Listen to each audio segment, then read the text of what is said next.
Welcome to target GS Telugu. ఈరోజు మనం psychology previous papers మనం కంటిన్యూ చేద్దాం. ప్రీవియస్ క్లాస్లో కొన్ని విషయాలు తెలుసుకుందాం. తర్వాత నుంచి ఈరోజు మనం కంటిన్యూ చేద్దాం. మీరు ఈ వీడియో చూసే ముందు ఒకవేళ సబ్స్క్రైబ్ చేయకపోతే సబ్స్క్రైబ్ చేసుకోండి.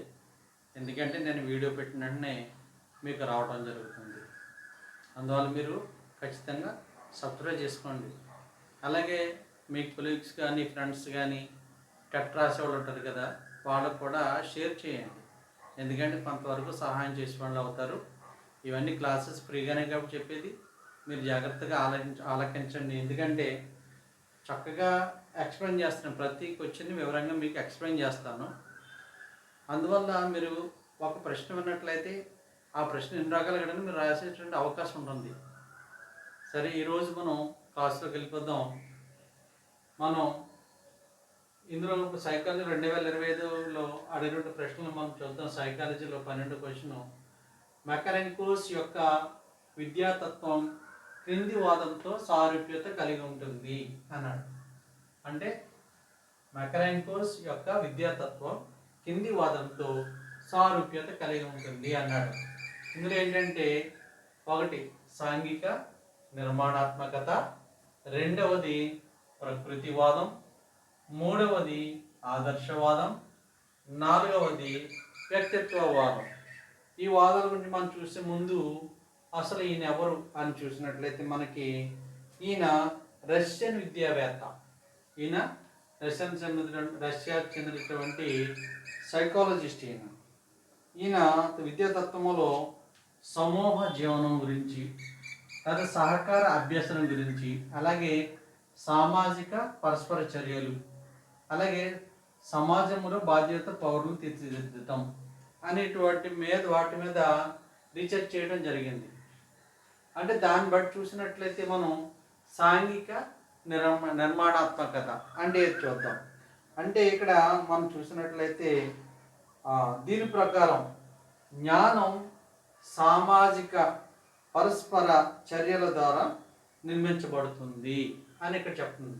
అంటే సాంఘిక నిర్మాణాత్మకత ఏంటంటే జ్ఞానం సామాజిక పరిస్థితుల ద్వారా మనకి నిర్మించబడుతుంది, పరస్పర చర్యల ద్వారా నిర్మించబడుతుంది అన్నాడు. అంటే సమూహం ద్వారా అభ్యసనం ప్రోత్సహించడం. అంటే సమూహం అంటే సమాజంలో అనేక మంది ఉంటారు, వాళ్ళ ద్వారా ఏం చేస్తాడు, కొన్ని విషయాలు నేర్చుకొని దాన్ని అభ్యసిస్తాడు. దాన్ని సాంఘిక నిర్మాణాత్మకత అంటారు. రెండవది ప్రకృతివాదం. అంటే అక్కడ ఆ వాదానికి ఆధారం ఏంటంటే ప్రకృతిని బేస్ చేసుకొని వాదించటాన్ని ప్రకృతివాదం అంటారు. మూడవది ఆదర్శవాదం. ఆదర్శవాదం అంటే ఏంటంటే ఆధ్యాత్మిక చింతన, నైతిక విలువలకు ప్రాధాన్యత ఇవ్వబడుతుంది. ఆదర్శవాదం అంటే ఒక ఆదర్శంగా ఉండటం, అంటే నైతిక విలువలు. అలాగే ఆధ్యాత్మికత, అంటే ఆధ్యాత్మికత నైతిక విలువలకి మనం బేస్ చేసుకుని మనం మాట్లాడినట్లయితే దాన్ని ఆదర్శవాదం అని అంటాం. అలా వ్యక్తిత్వవాదం చూస్తే ఇది వ్యక్తి స్వేచ్ఛ, వ్యక్తిగత అభివృద్ధికి మాత్రమే ఉపయోగపడుతుంది. వ్యక్తిత్వవాదం అంటే వ్యక్తి స్వేచ్ఛ, అలాగే వ్యక్తి యొక్క అభివృద్ధి, దానికి మాత్రమే ఈ వ్యక్తిత్వవాదం ఏర్పడుతుంది. ఇప్పుడు చూడండి, సాంఘిక నిర్మాణాత్మకత ఏంటి? సమూహము అంటే సమాజంతో కలిసి నేర్చుకుని అభ్యసించడాన్ని సాంఘిక నిర్మాణాత్మకత అంటాం. ప్రకృతివాదం అంటే ప్రకృతిని ఆధారం చేసుకున్నటువంటి దేన్నైనా ప్రకృతివాదం అంటాం. ఆదర్శవాదం అంటే ఏంటి? ఆధ్యాత్మిక చింతన కానీ లేకపోతే వ్యక్తిగత నైతిక విలువలకు ప్రాముఖ్యత ఇవ్వడం ద్వారా అయితే ఆదర్శవాదం అంటాం. వ్యక్తిత్వవాదం అంటే ఏంటి? కొన్ని క్లియర్గా అందులోనే మనకి కనపడుతుంది. ఏంటి? వ్యక్తి స్వేచ్ఛ, వ్యక్తి యొక్క అభివృద్ధి, దానికి ప్రాధాన్యత ఇచ్చినట్లయితే అది వ్యక్తిత్వవాదం అవుతుంది. ఇక్కడ ఏం చెప్పాడు, మనం పట్ల మీకు చెప్పని ఈయన రష్యన్ విద్యావేత్త. ఇతను ఏం చేశాడు? సమూహ జీవనం గురించి, అలాగే సహకార అభ్యాసం అంటే ఒకరికొకరు సహకరించుకోవాలి. ఇక్కడ సమూహ జీవనం అంటే ఏంటి? సమాజంతో లింకే ఉంది. అలాగే సామాజిక పరస్పర చర్యలు అంటే సమాజంలో ఉన్నటువంటి ద్వారా జరిగేటువంటి ప్రతి కార్యక్రమం ద్వారా చర్యలు, పరస్పర చర్యల ద్వారా అభివృద్ధి చెందారు. అలాగే సమాజంలో బాధ్యత పౌరుల్ని తయారు చేయడం ఈయన యొక్క సిద్ధాంతం. అంటే ఇక్కడ అన్నింటిలో దేనికి సంబంధించింది? ప్రకృతివాదం అంటే కాదు, ఆదర్శవాదం అంటే కాదు, వ్యక్తిత్వవాదం అంటే కాదు. ఇంకేముందంటే సాంఘిక అంటే సమాజం, సాంఘిక అంటే సమాజం అంటే చూడండి, ఇక్కడ చూడండి, సామాజిక పరస్పర చర్యల ద్వారా సమాజంలో బాధ్యత పౌరులు తయారు చేయటం అనేది ఉంది. కాబట్టి ఇది రైట్ ఆన్సర్, ఇది మనకి రైట్ ఆన్సర్. ఓకే, ఇప్పుడు 13th క్వశ్చన్ డిస్కస్ చేద్దామండి. National early childhood care and education policy రూపొందించిన సంవత్సరం ఏది అని అడిగాడు. అంటే ఇక్కడ దీన్ని మనం ఎర్లీ చైల్డ్ కేర్ ఎడ్యుకేషన్ అంటే ఈసిసిఈ అని కూడా అంటండి. ఈసిసి అంటే national early childhood care and educational policy రూపొందించిన సంవత్సరం ఏది అన్నాడు. ఇది 2006, 2009, 2011, 2013 అన్నాడు. దీన్ని 2013లో రూపొందించారని దీన్ని 2013 సంవత్సరంలో రూపొందించడం జరిగింది. అయితే దీని గురించి కొన్ని విషయాలు మీకు చెప్తాను, ఎందుకంటే ఇక్కడ డైరెక్ట్గా ఇయర్ అడిగాడు కాబట్టి ఇంకా ఆప్షన్స్ ఏమీ లేవు కాబట్టి మీకు దీని గురించి కొన్ని విషయాలు చెప్తాను. ఏంటంటే దీని యొక్క పాలసీ యొక్క పాలసీ కదండి, ఇది పాలసీ యొక్క ముఖ్య ఉద్దేశం ఏంటంటే 0 నుండి 6 సంవత్సరాలు ఉన్నటువంటి పిల్లల సమగ్ర వికాసం గురించి ఇది రూపొందించబడింది. అంటే 0 నుంచి 6 సంవత్సరాల వయసు గలటువంటి పిల్లల కోసం సమగ్ర వికాసం కోసం రూపొందించబడింది. రెండవది ఏంటంటే శారీరక, మానసిక, సామాజిక భావోద్వేగ అండి అభివృద్ధి కోసం ఇవి రూపొందించబడింది. మరొకసారి చెప్తాను చూడండి, శారీరక, మానసిక, సామాజిక, భావోద్వేగ అభివృద్ధి కోసం ఇది రూపొందించబడింది. మూడవది ఫ్రీ స్కూల్స్ ఉన్నాయి కదండి, ఫ్రీ స్కూల్స్లో నాణ్యత పెంపు అంటే ఫ్రీ స్కూల్స్ నాణ్యంగా పిల్లలకి బోధించాలి, అవన్నీ కూడా పరిస్థితులన్నీ కూడా చక్కగా నాణ్యంగా ఉండాలి, ప్రతిదీ అంటే ఏర్పాటు చేసే ప్రతిదీ కూడా నాణ్యంగా ఉండాలనేటువంటి దానికోసం రూపొందించబడింది. అలాగే పాఠశాల సంసిద్ధత అభివృద్ధి కోసం ఇది రూపొందించబడింది. అంటే అర్థమైందండి, నేషనల్ ఎర్లీ చైల్డ్హుడ్ కేర్ అంటే ఎర్లీ చైల్డ్హుడ్ కేర్ అంటే 0 to 6 years. గుర్తుపెట్టుకోండి బాగాను. ఈసారి అడగొచ్చు, ఇది ఇయర్ అడిగాడు. ఇప్పుడు ఈసిసిఈ ఎన్ని సంవత్సరాల వరకు ఉంటుంది అని అడగవచ్చు, దాన్ని చెప్పలేం కదా. అందువల్ల లేదంటే దీని పాలసీలో ముఖ్యమైనటువంటి ఉద్దేశం ఎందువల్ల రూపొందించబడింది, లేకపోతే పాలసీలో ఉన్నటువంటి ముఖ్యమైన అంశాలు ఏంటి అని అడగవచ్చు. అంటే కేవలం 0 to 6 years ఉన్నటువంటి పిల్లల కోసం ఇది ఏంటంటే పిల్లల సమగ్ర వికాసం కోసం రూపొందించబడింది. అలాగే శారీరక, మానసిక, సామాజిక, భావోద్వేగ అభివృద్ధి కోసం రూపొందించబడింది. అలాగే ఫ్రీ స్కూల్స్ విద్యలో నాణ్యతలో పెంపు కోసం, అలాగే ఇంకోటి ఆఖరికి ఏంటంటే పాఠశాల సంసిద్ధతకు అభివృద్ధి చేయడం కోసం ఏర్పడింది. ఓకే, నెక్స్ట్ క్వశ్చన్ చూద్దామండి. The full form of SPOC in open learning platforms అన్నాడు. అంటే ఓపెన్ లెర్నింగ్ ప్లాట్ఫామ్స్ అన్నాడు. ఇక్కడ ద ఫుల్ ఫామ్ ఎస్పిఓసి అంటే ఏంటంటే మనం ఇక్కడ చూడండి ఏమి ఇచ్చాడు. First option smart private online courses, రెండోది shared public online courses, third one self paced online courses, fourth one system program online courses అని ఇవ్వటం జరిగింది. అయితే ఇక్కడ మనం చూసినట్లయితే ఎస్పిఓసి అంటే స్మాల్ ప్రైవేట్ ఆన్లైన్ కోర్సెస్ అనొచ్చు, లేదంటే స్మార్ట్ అంటే స్మార్ట్ ప్రైవేట్ ఆన్లైన్ కోర్సెస్. ఇది రైట్ ఆన్సర్ అండి.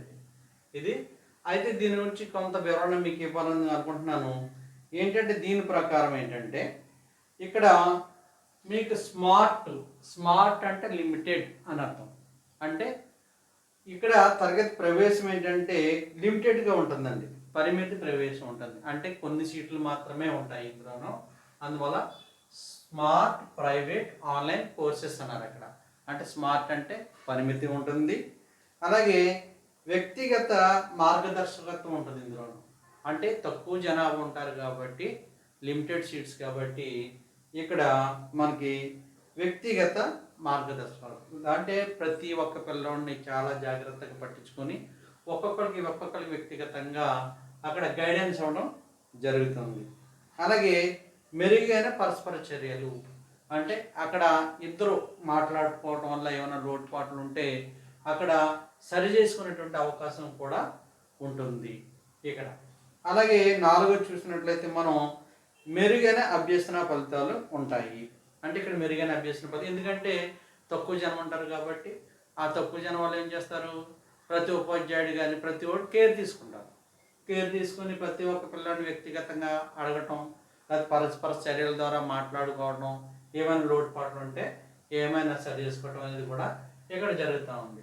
అలాగే మొన్న మనకి కొన్ని ట్రైనింగ్స్లో మూక్ అని ఉంటుంది, ఎంఓఓసి మోస్ అని ఉంటుంది.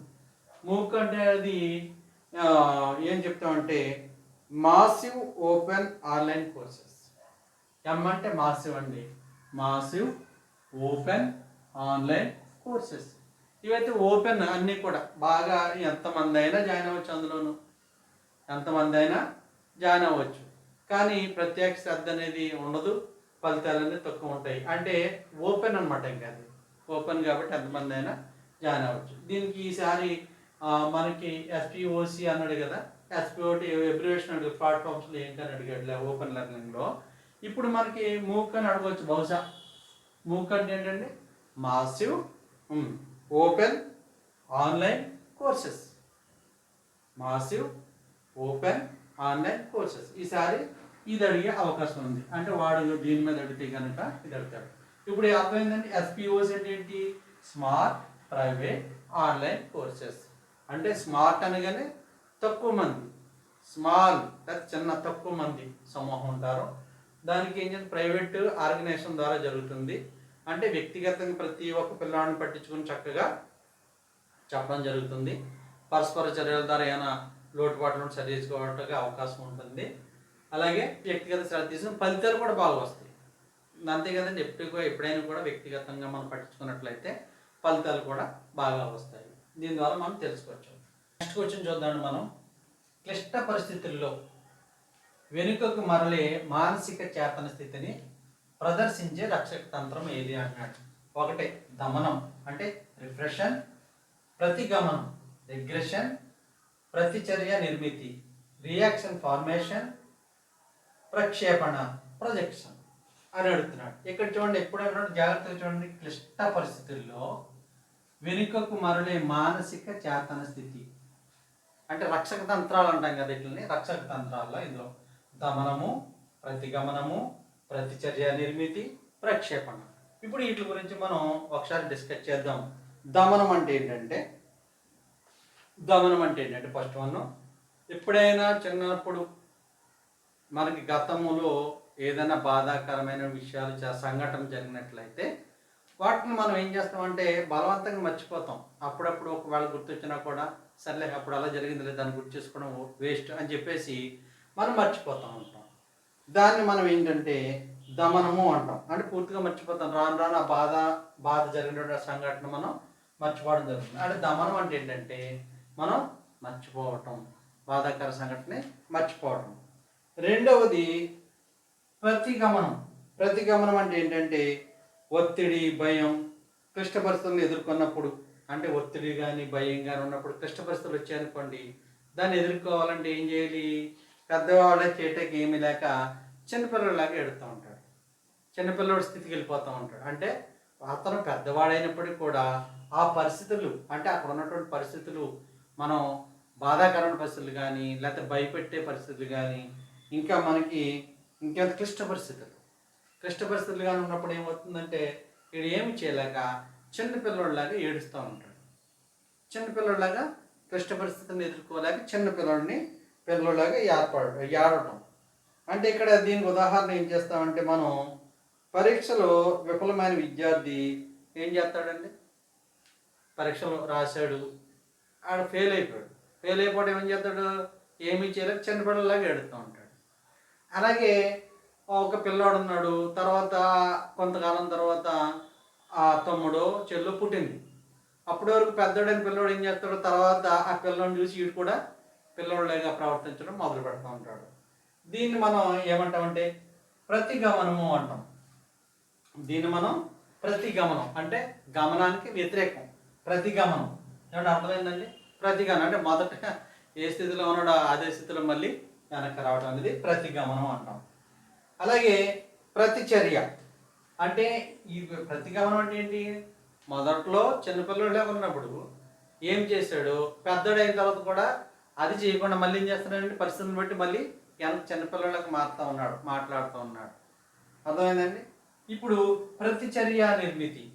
ప్రతిచర్య నిర్మితి ఏంటంటే మనం చూసినట్లయితే మనసులో ఉన్న అసలు భావానికి పూర్తిగా వ్యతిరేకం అండి. ప్రతిచర్య నిర్మితి అంటే ఏంటంటే మనసులో ఒకటి ఉంటుంది, ఆ భావన పూర్తిగా వ్యతిరేకం.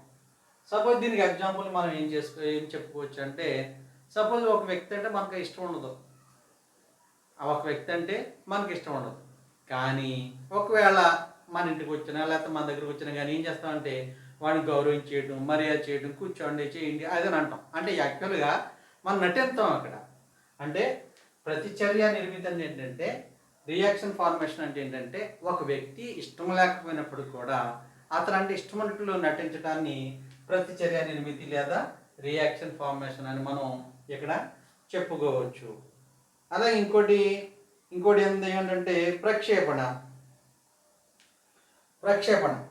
ప్రక్షేపణ చూసినట్లయితే మనకి ఏమవుతుందంటే తనలో ఉన్న లోపాలను ఇతరుల మీద ఆపాదించడం.